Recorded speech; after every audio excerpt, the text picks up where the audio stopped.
How many pieces, madam? 8 pieces. Okay. What else, madam?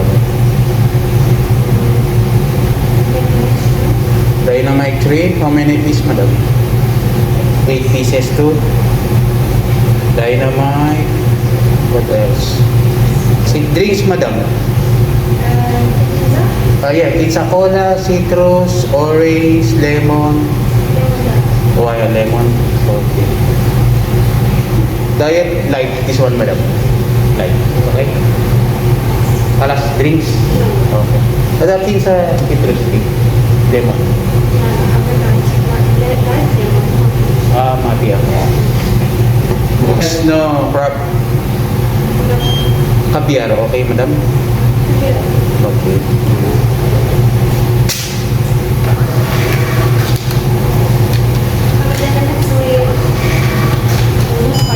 No spicy?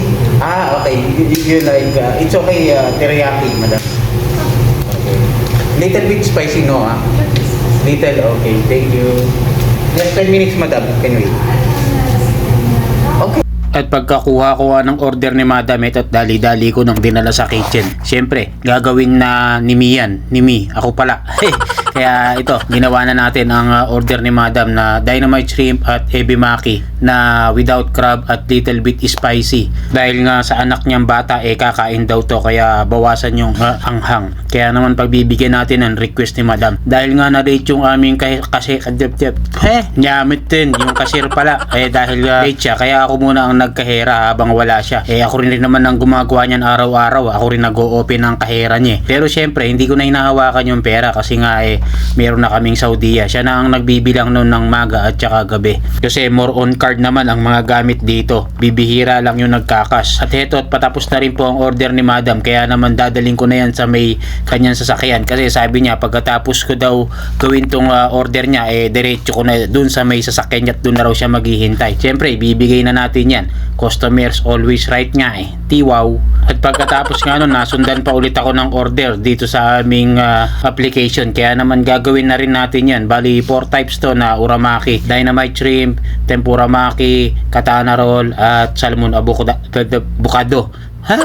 Po, nyamuton. Excuse me po. Basta lahat po ito ay without crab dahil naka-take note naman po doon sa may application namin. At naabutan nga ako ng aming kahera dyan at naggagawa na ako ng order. Aywa, quiz, mia, kulo order. Ika ng aming Saudi Kaya ayun, nakakatuwa nga rin yun Kung tawagin nga ako, Erek, gano'n pero mabait po yun yung aming bagong kahera. Pag tulog, huwag mo lang gisingin.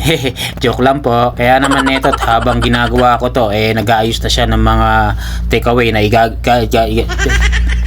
nyamot, nabkakanda, bulol-bulol na ako na mga sauces at condiments para siya na ang magbibigay na to dun sa may pipick up dun sa aming labas. Kaya naman neto't pagtapos ko itong paglalagyan ng sauces at toppings, bibigay ko na rin po sa kanya ang 4 types mix uramaki. Yun lang, salamat, thanks for watching, love you all, mama, chup chup, alright.